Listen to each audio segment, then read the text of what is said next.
easy, I think, for us to put on a t-shirt or to share a Bible passage or to launch another merch thing with Jesus and the cross and all that and the great stuff, whatever is happening out there these days. Because that doesn't take a lot of work. That's just exposing, right? And that brings instant gratification. You have instant validation, instant appreciation. But that part, which is gold, right? The sitting in his presence, being broken, learning to obey, that's work in the secret. What is up, everyone? We are back with another episode of Shaping the Culture. Now, let's just get to it. The whole secular sacred divide. There is no distinction in the scriptures.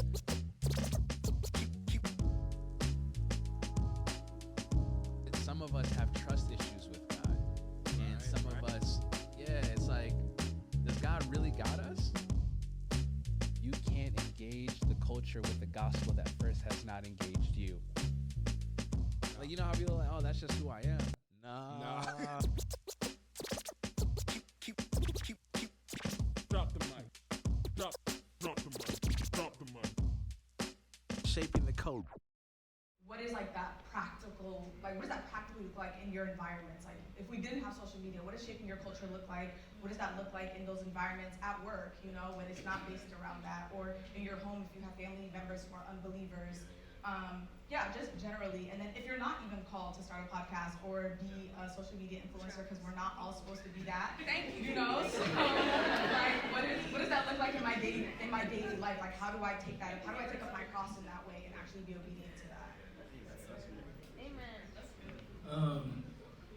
I did this ministry for a couple of years. That's where I met my wife, and it's in Isla Vista. It's in Santa Barbara. It's next to UCSB, and it's a ministry called Jesus Burgers. And they hand out hamburgers to all the drunk college kids, and that's pretty much it. They stand out there on the front. That's pretty much it. And that's it. All right, thank you. Mic drop. Yeah, I'm painting that story in the sense of that ministry was called Jesus Burgers. It wasn't named Jesus Burgers. It was called Jesus Burgers by the kids of the city.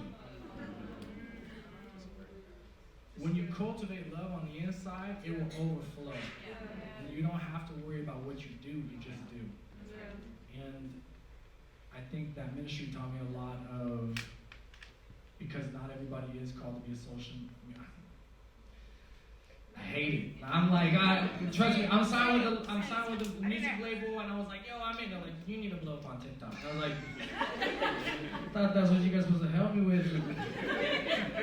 And there's just these hurdles, and I think that's part of just the calling, the thing. If you feel called, then you're gonna have to do some things that are hard. But cultivating love with yourself, understanding how much God really loves you.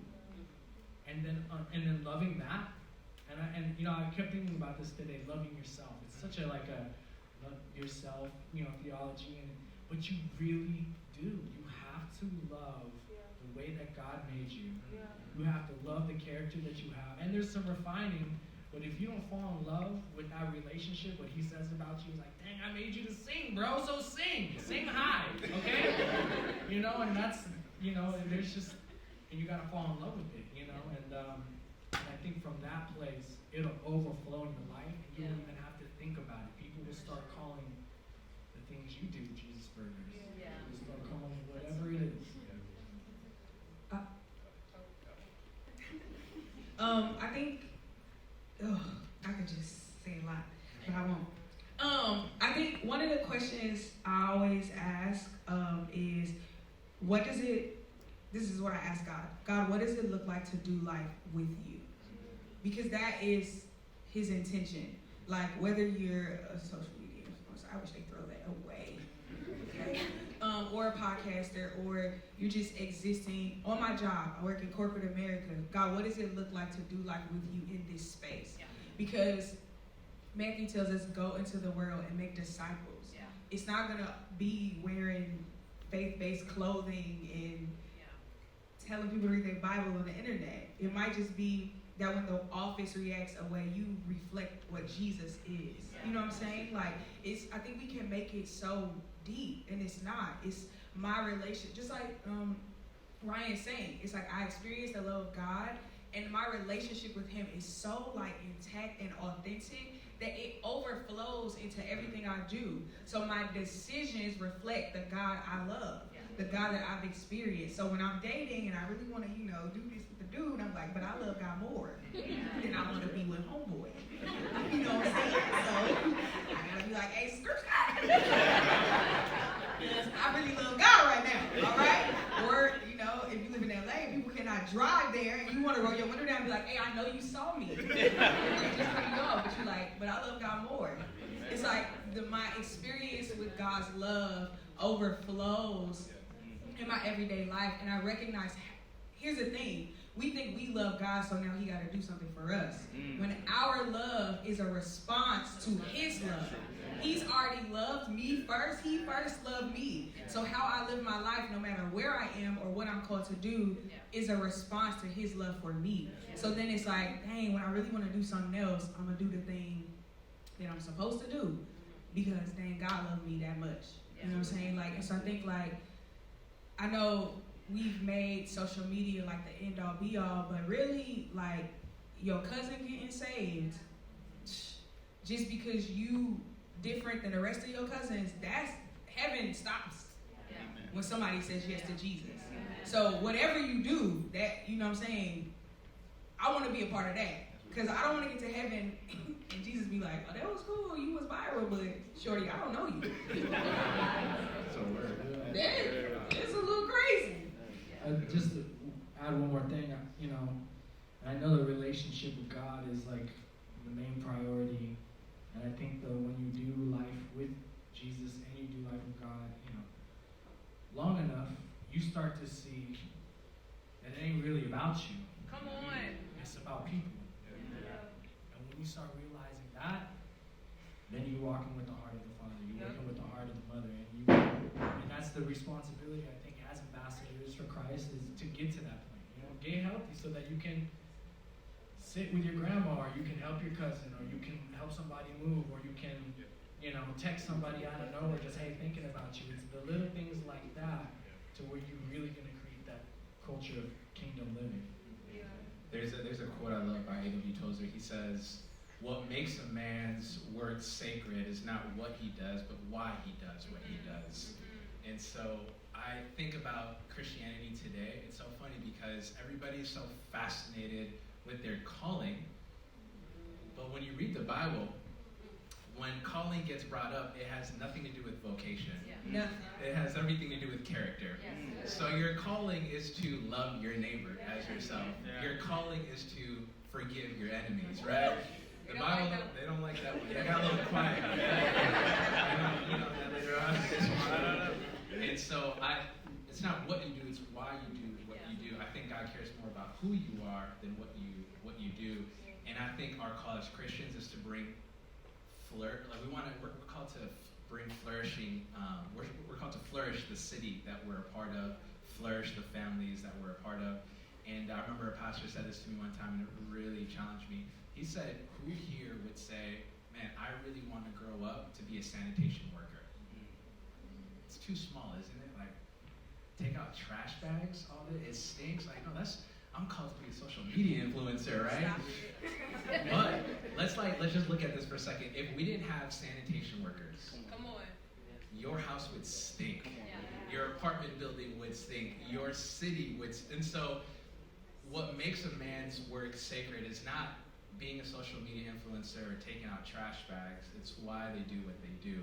They understand that their identity doesn't come from their paycheck or their career. Their value and their worth comes from who God says they are. And so from that place, they're free to shape culture because they have nothing to prove to anybody. They're called to serve their neighbor, called to serve whoever it is. And so for me, I'm just like, I'm whatever God wants me to do, I'm cool as long as I know why I'm called to do it and I'm becoming who he wants me to be in the process. Don't let your gifting take you where your character can't keep you. To add to that, I think a lot of times, and maybe because social media has made it that way, I always ask myself, who you are, do you live your life as if nobody else is watching you? You remember back in the day when Instagram was hot? I I mean, I guess it still is hot. But back when you like do it for the gram, you know what I mean? And now people are like, you know, everything's like a byproduct of like, oh, this is my July dump, and like we do stuff thinking that people are watching. And one thing I often like ask myself is like, Loza, we're performing. Even as Christians, it always feels like, go make disciples. Okay, I'm gonna go make disciples. But it's more than that. I think the way you influence culture, the way you live life, because everything that he calls us to is almost countercultural, right? God uses the foolish things of this world to share the wise, right? So like generosity over greed, or putting people first, serving others before yourself. And as you're doing those things, it's really a byproduct of just submitting and sitting in his presence. You know what I mean? I think when you're sitting in his presence, it will shape how you live your life. And because it's so against the grain of culture at large, the power and the potency of being in his presence alone will influence the world around you. You know what I mean? So I think it's important for us to get out of the way of just, I have a very hard time when it's like Christian culture, it's like them, go do that. It's like, no, I think the real work is me. You know what I mean? Like it's happening between me and God, and the only thing I'm held accountable for in culture is me sitting underneath the culture of Christ. I'm learning from him. I'm only responsible for me. If you happen to get influenced by the power of who he is through my life and the fruit, you know, glory to God. But I think we need to take this job language out of our vernacular, out of our vocabulary of feeling like it's our job to prove something to people, to perform to people, to show people Christ through social media, through our life. It's not our job to show that. It's our job to just be broken, transparent, and to sit under the presence of God. And then in doing so, the truest version of yourself shows up, and then God's able to actually do something in a culture that needs a you, and only a you, because there's nobody else. You know, Losa, I think that's a great point that you brought up, and I just want to say, I think the challenge, because you really touched on something very important, is we live in a generation and culture that doesn't have the patience to do that, because that doesn't bring attention or public validation. And so it's so easy I think, for us to put on a t-shirt or to share a Bible passage or to launch another merch thing with Jesus and the cross and all that and the great stuff, whatever is happening out there these days. Because that doesn't take a lot of work. That's just exposing, right? And that brings instant gratification. You have instant validation, instant appreciation. But that part, which is gold, right? The sitting in his presence, being broken, learning to obey, that's work in the secret.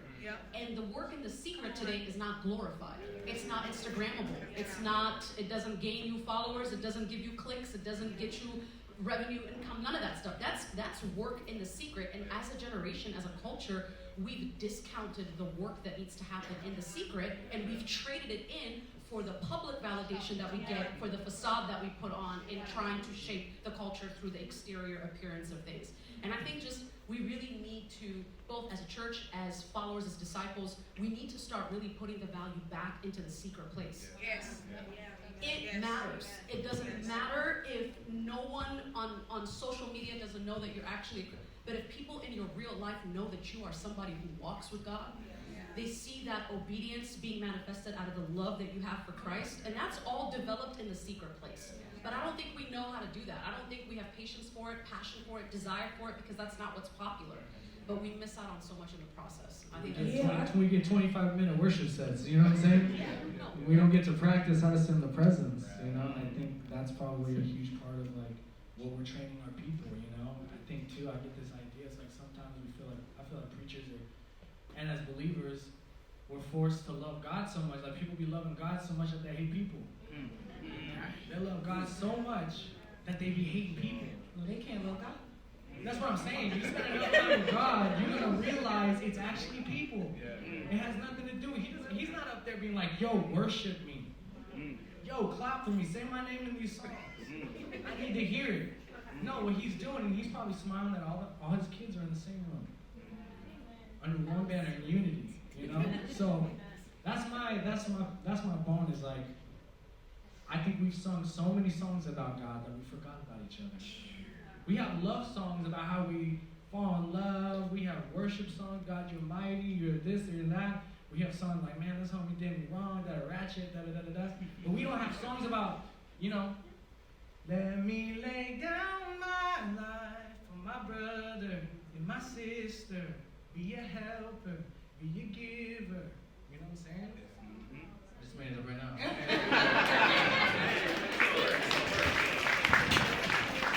But you know what I'm saying? So I feel it really is people, just to add what you're saying.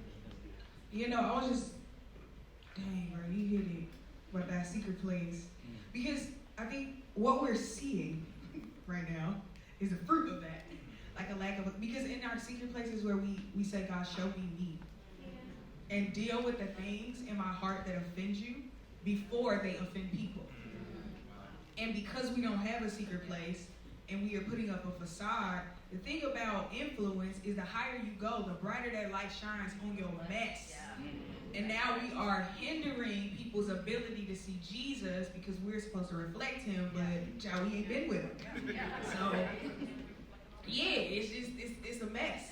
So I think the secret place it's where you are built, it's where you get the assignment, it's the overflow of that you get to influence and shape culture. I think because a part of your question was like, how do we exist in culture, but then also in our faith? And you cannot shape what you serve. And so often, people of faith are supposed to be influencing the culture, but we serve it. We look like it, we sound like it, we get in our churches, and they're reflecting the culture instead of what used to reflect culture came from within the church. And it's because we're serving the thing that we're supposed to be influencing. And so, and that's not just on major levels, that's on yours too. What you listening to? Because whatever you listen to, the conversations you have, is doctrine, and it's feeding. And if you ain't got a secret place, it's never coming out. The only way it's coming out is in how you live and the decisions you make. And so I think like we have to make conscious decisions to get in a secret place and say, Lord, deal with my heart and deal with the things that offend you so that I can be a vessel that's used to push people to you and not to myself. That's right. One little quick, sorry. It's a lot going on. Good That's a great question. We got a hungry minute. The way the church was shaping culture originally wasn't by being influencers. They weren't shaping culture by talking about Jesus. They were shaping culture by being like Jesus. So the way they were shaping culture is by opening up hospitals. I mean, Christians started that. This idea of a hospital. It was by adopting kids. It wasn't by voting right or left. It was by saying, you know what? What does it look like to shape culture? Let me go and pick up these kids that are being disregarded and bring them into my family the way I've been brought into the family of God.